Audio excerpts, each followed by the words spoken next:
Félicitations à tous ceux et celles qui ont obtenu leur bac et bienvenue à ceux et celles également qui préparent le concours d'accès aux facultés de médecine et pharmacie et médecine dentaire. Dans cette vidéo, je vais vous proposer la correction du concours de 2022 en insistant sur la manière de répondre aux questions qui sont sous forme de QCM. Et pour que la vidéo ne soit pas trop longue, on va faire cette correction en différentes parties. La première sera consacrée aux questions concernant l'ATP et le muscle. Une deuxième partie, on va la consacrer à la génétique et une dernière partie à l'immunologie. Bon visionnage.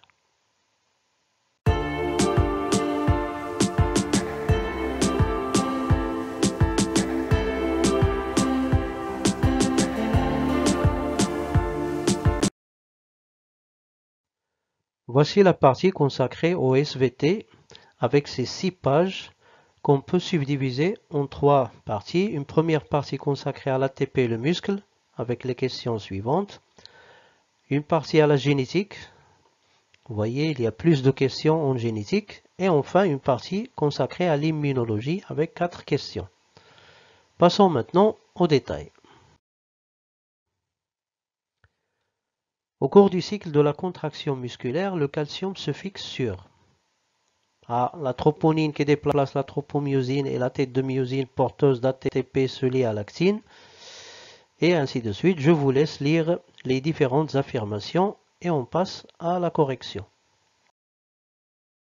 Exploitons nos acquis ou bien nos connaissances sur la contraction musculaire.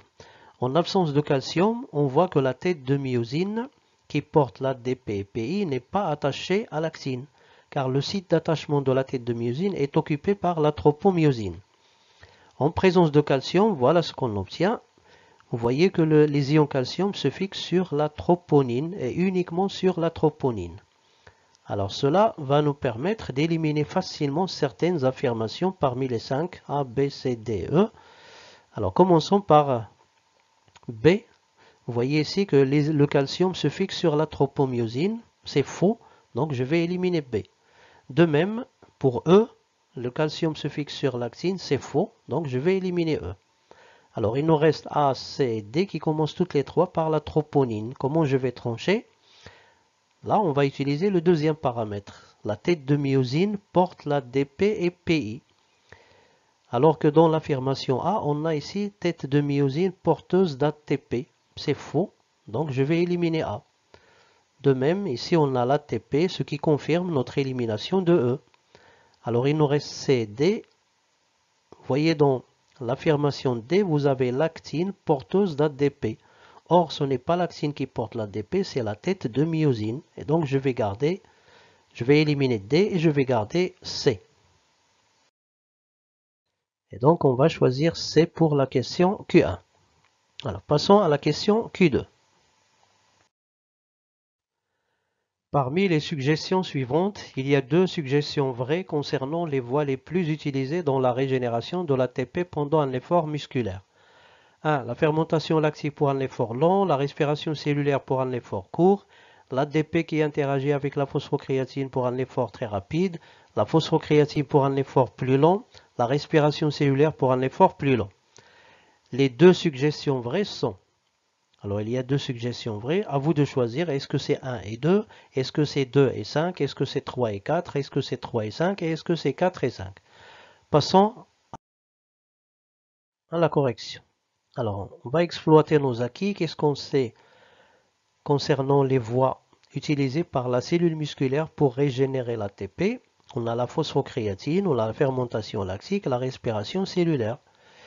La phosphocréatine, elle est utilisée dans les efforts très très rapides, donc une dizaine de secondes. Et donc on peut éliminer la proposition, bien l'affirmation 4, la phosphocréatine pour un effort plus long. Non. Ensuite, on a la proposition 3, elle nous dit l'ADP qui interagit avec la phosphocréatine pour un effort très rapide. Là, oui. La fermentation lactique, elle est considérée comme une voie courte. Donc une quarantaine, cinquantaine de secondes. Alors que là, on a fermentation lactique pour un effort long, c'est faux. Donc on va éliminer l'affirmation numéro 1.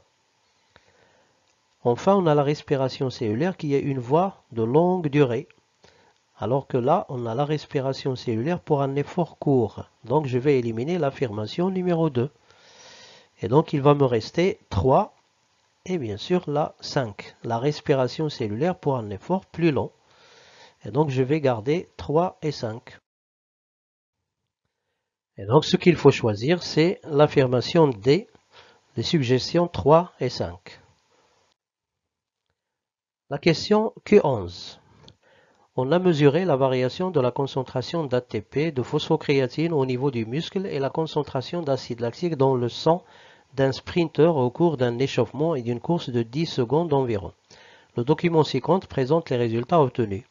À partir des données du document et des connaissances, on peut déduire que la régénération de l'ATP chez le sprinter est assurée essentiellement par la voie 2. Alors, je vous laisse lire les différentes affirmations A, B, C, D et E et on passe à l'exploitation du document.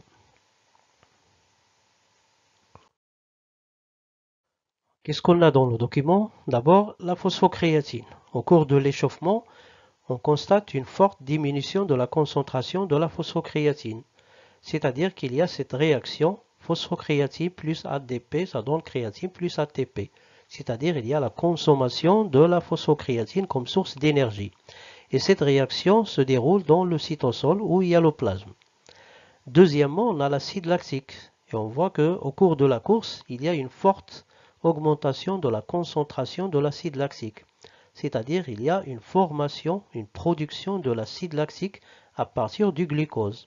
Cette réaction également a lieu dans le cytosol ou le hyaloplasme. Vous voyez donc que les deux voies se déroulent dans le hyaloplasme ou le cytosol. Pendant l'échauffement, c'est la phosphocréatine qui fournit le maximum d'énergie.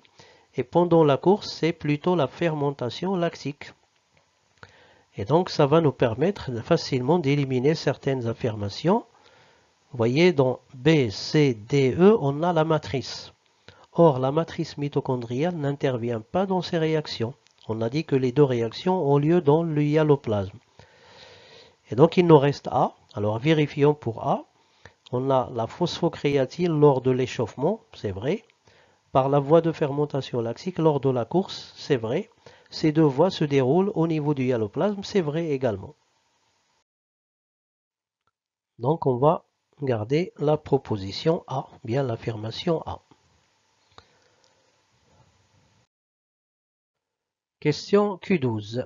Le tableau suivant présente les composantes de la chaîne respiratoire au niveau de la mitochondrie avec les valeurs de potentiel d'oxydoréduction de chaque composante.